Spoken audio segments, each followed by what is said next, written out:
नमस्कार। हेल्थ चर्चा में आपका स्वागत है। आज हम चर्चा करेंगे आयुर्वेद और एलोपैथी के बीच चल रहे विवादों के बारे में। ये विवाद बहुत ही गहराता जा रहा है और ये कहाँ तक सही है, इस पर विचार करने की जरूरत है। मेरा मानना है कि दोनों ही पद्धतियाँ सही हैं और दोनों ही पद्धतियों की अपनी खूबी है और अपनी खामियां हैं और सीमाएं हैं, दोनों ही पद्धतियों की। आज ज़रूरत है अपनी अपनी खूबियों को समझ करके आगे बढ़ने की और खामियों को दूर करने की। दोनों ही पद्धतियों में आज जो खामियां आ गई हैं उसको दूर करना ज़रूरी है। दूर करने से पहले ये समझना जरूरी है कि खामियां क्या हैं। सबसे पहले हम बात करेंगे एलोपैथ की। एलोपैथ, जिसे आधुनिक चिकित्सा पद्धति बताई गई है, इसके जनक ईसा पूर्व 460 साल पहले ग्रीस में हिप्पोक्रेट्स हुए हैं। वो उन्हीं को आधुनिक चिकित्सा पद्धति का जनक माना गया है। उन्होंने जोर दे करके कहा है कि let food be thy medicine and medicine be thy food. मतलब कि भोजन ही आपका मेडिसिन होना चाहिए, यानी मेडिसिन आपका भोजन हो। मतलब भोजन, डाइट पर उनका जोर था। दवा की जरूरत है, दवा की उपयोगिता है, लेकिन दवा पर निर्भरता कम से कम हो और भोजन पर निर्भरता ज्यादा से ज्यादा हो, ये उनका कहने का मतलब है। अब हम आते हैं आयुर्वेदिक पद्धति पे। आयुर्वेद काफी पुराना चिकित्सा पद्धति है और इस चिकित्सा पद्धति में भी ये कहा गया है कि if diet is wrong then medicine is of no use. उसके बाद कहा गया है if diet is right then medicine is of no need. तो कहने का मतलब कि यदि आपका भोजन गड़बड़ है, गलत है, तो दवाओं की उपयोगिता नहीं है, कोई यूज नहीं है, मतलब दवा आपको फायदा ही नहीं करेगा। आयुर्वेद में पथ्य पर, भोजन पर बहुत सारी बातें कही गई है और कहा गया है कि यदि आपका भोजन ठीक है तो फिर दवा की जरूरत ही नहीं है, कोई नीड नहीं है। मतलब भोजन ठीक है तो बीमारियां नहीं होंगी, कम होंगी, तो दवा की जरूरत होगी ही नहीं। दवा की जरूरत नहीं होगी, दवा की आवश्यकता नहीं पड़ेगी, पड़ेगी तो कम से कम पड़ेगी। पर आज स्थितियां क्या हैं? आज स्थितियां ठीक इसके उलट है। आज स्थितियां ये हैं, चाहे कोई भी पद्धति हो, एलोपैथी हो, आयुर्वेद हो, दोनों ही पद्धतियों में, दोनों ही चिकित्सा पद्धतियों में ज्यादा से ज्यादा दवा बेचने की गलाकाट प्रतियोगिता हो गई है। कौन कितनी दवा बेच सकता है, उनके अपने टारगेट फिक्स हो गए हैं।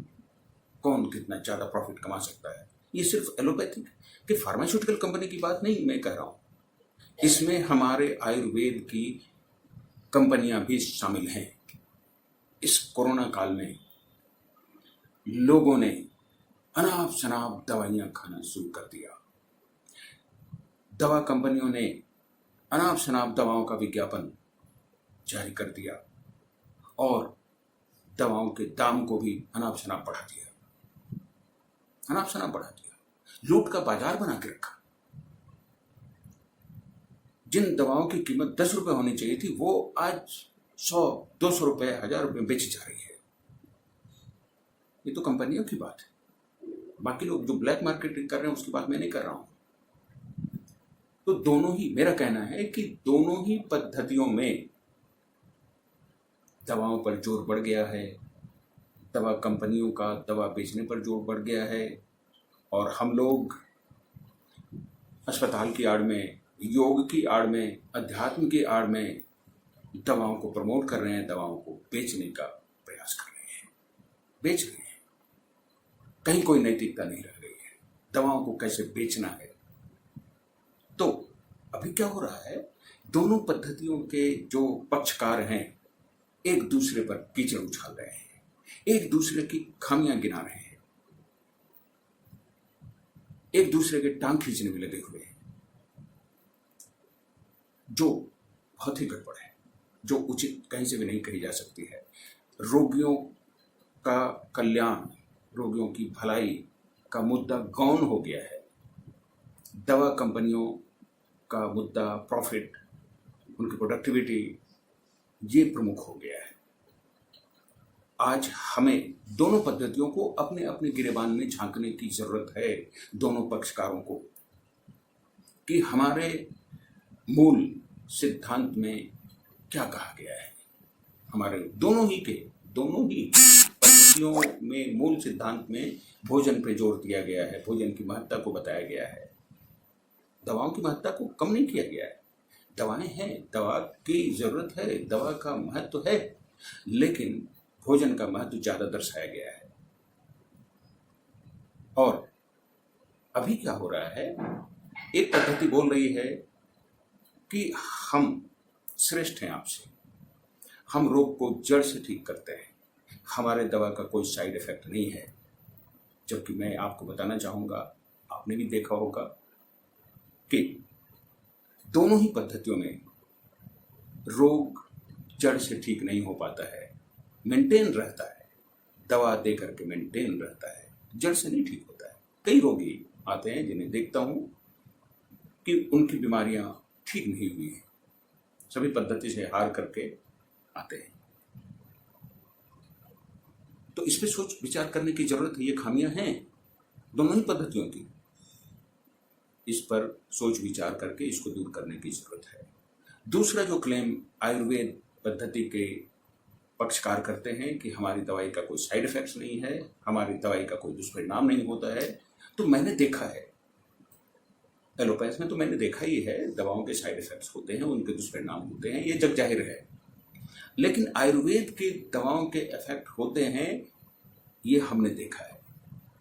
ये हमने देखा है, एक रोगी को काचनार गुग्गुल का प्रयोग कराया गया और गंभीर एलर्जी की शिकायत हो गई और फिर उसे अस्पताल में भर्ती कराना पड़ा।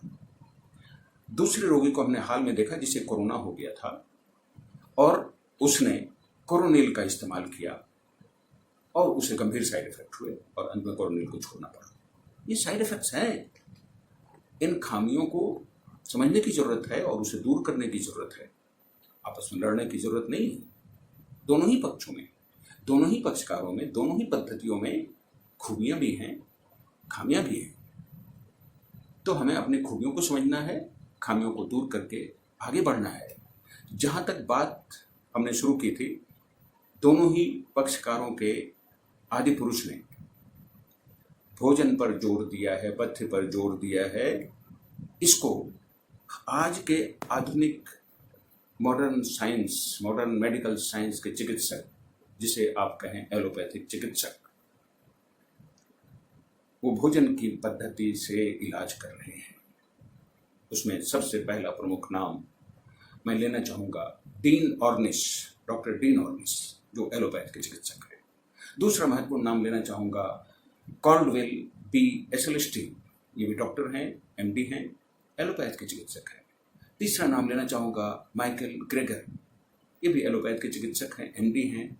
चौथा नाम लेना चाहूँगा विलियम ली, ये भी एमडी हैं, चिकित्सक हैं। और इस तरह से कई चिकित्सक के नाम हैं जिन्होंने गंभीर और असाध्य रोगों को, जब रोगी सभी पद्धतियों से निराश हो गए, तो उन्होंने भोजन के द्वारा उनके बीमारियों को दूर किया। और यदि दवा की जरूरत भी पड़ी तो बहुत ही कम से कम दवा का इस्तेमाल करके और भोजन में सुधार करके उनकी बीमारियों के प्रोग्रेशन को न सिर्फ रोका बल्कि उनको रिवर्स किया, समाप्त किया, जड़ से खत्म किया।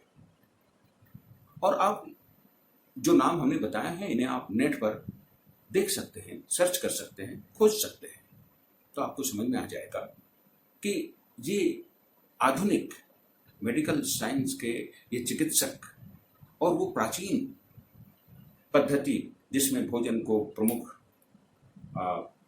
रोग निवारक माना गया है, उस पद्धति पे चल के इलाज कर रहे हैं और सफलतापूर्वक इलाज कर रहे हैं।